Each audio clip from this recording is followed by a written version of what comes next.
Louise Bagshawe, there are troubling things about Mother Teresa, aren't there? I don't think so, and I find it really amusing that what she's being accused of here is being a Catholic. You know, shock horror. She's against abortion, she's against contraception, she believes in the transformative power of promotion, and she spent money on religious activities. Well, you know what, newsflash, she was a Catholic nun.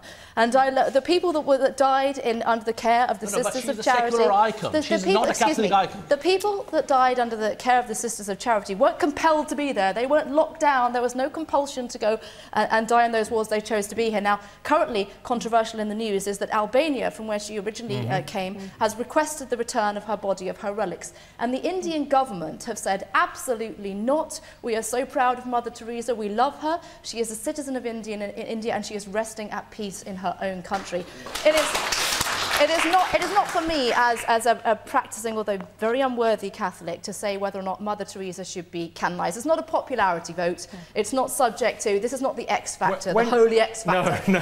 The church will investigate the miracles. Cross factor. They will investigate the miracles, see if the cures were real, and declare whether or not this wonderful lady is already in heaven.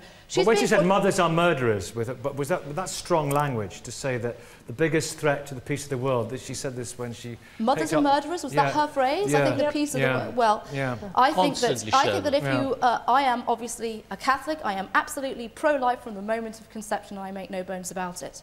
That is what we believe as a Catholic Church. Forget about the abortion. What about contraception? Your condemnation for abortion and contraception is quite simply condemnation of the Catholic religion.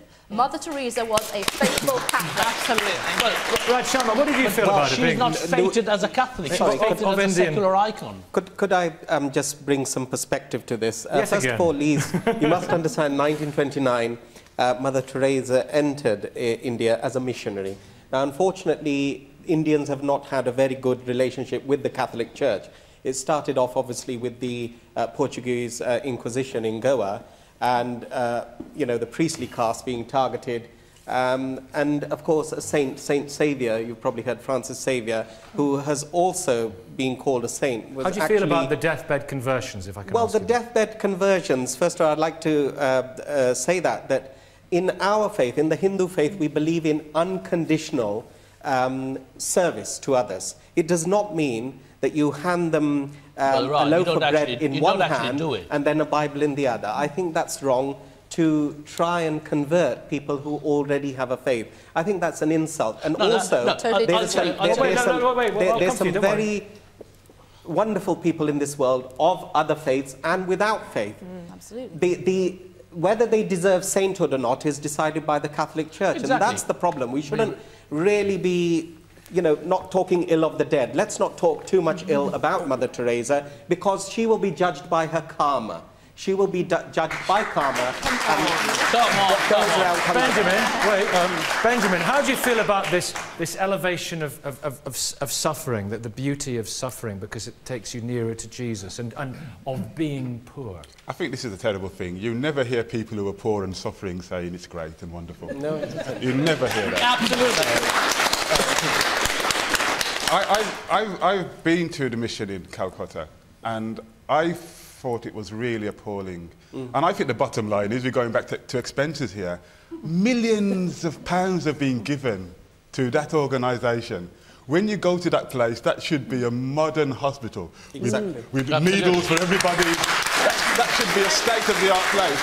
But, you know, and she took money from dictators who took money from some of the poorest people in the world in Haiti. Absolutely. That was never fed back to the people in Haiti. It was all given to the Vatican. And I think that's wrong. I think, you know, she's a Catholic. That's true, she's a Catholic. No, but I'd like to respond to that.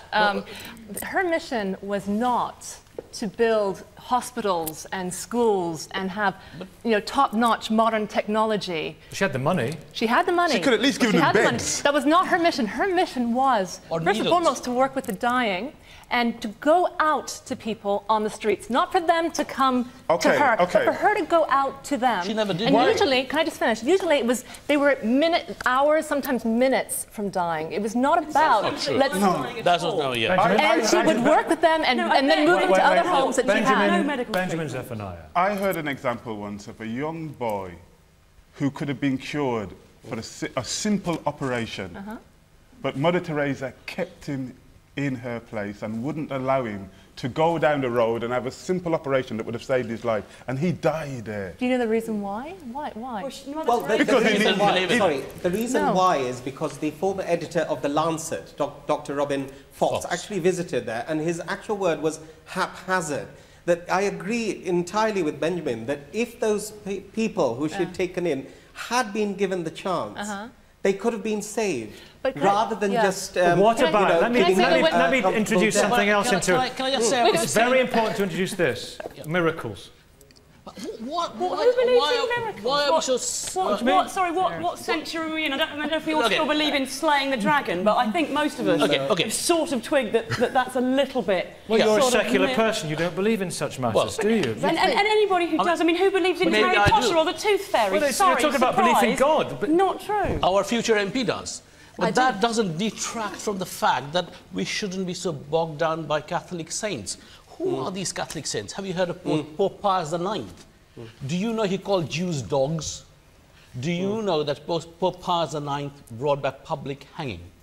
Have you heard of Stepinac, Archbishop Stepinac of Zagreb, who actually masterminded the killing of Jews, communists and gypsies? And St. George, Norman MD, you believe? These people are beatified by the last Pope.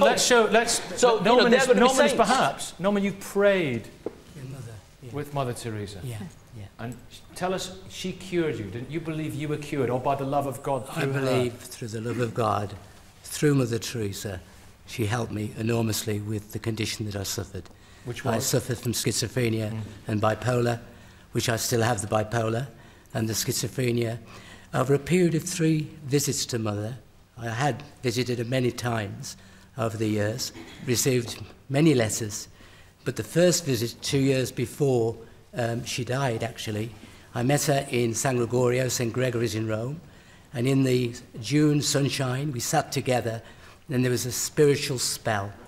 There was a transfixation.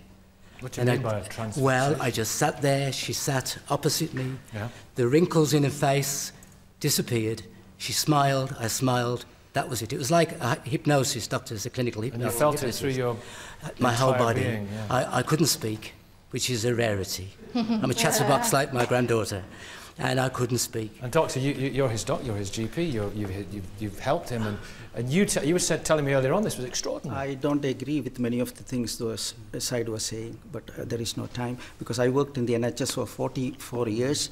In my early days, I used to send patients for heart disease, and we wait for 1 year for an appointment. By that time they are dead in the early days, because the national health was only progressing by that time. Cancer patients, I used to refer them, they have to wait months. What I'm saying is resources. You can see they were talking about resources. I was answering it directly. Was this a miracle? Here, there is, I am a practicing Catholic. Yes, I'm proud to be a practicing Catholic. Nominums couldn't be handled by many doctors, many psychiatrists found it difficult to handle him. It was a very complex mental illness. To escape, he went to Australia. He was asked to leave, and he returned. And he had a string of doctors who removed him. He came to my panel. Was this the love of God? 16 years I endured the persecution from Norman. And then I said, you have to spiritualize your illness. It was the love. You have to spiritualize your illness. It was the love. It was the love of God. Well, may I just say, Louise Bagshawe, you believe in this, don't you? I mean, speak up for it, because people like Kate Smurthwaite are very cynical. The lady's complaint is with Catholicism and religion in general. The complaint that she has against accepting miracles, she probably has against belief in God, which she probably believes is equivalent to belief in the tooth fairy. It is not for me, it is for a tribunal of the church, which will include doctors and scientists, to declare if this miracle is real. That's your church. That is the way that it is not the church that confers sainthood. Only God confers sainthood. All the church does is investigate and tell you whether someone is right. There's a Hindu man sitting there. He has a God. Yes. And to become a Swami, there is a process. Are we having a discussion about how to become a Swami? But anyway, even if... certainly we discuss Hinduism. I'd be pleased to learn about that. Why do you think your God is more important than his God? Exactly. And I believe there's only one God. Dr. Chatterjee, that's a very valid point indeed. I think this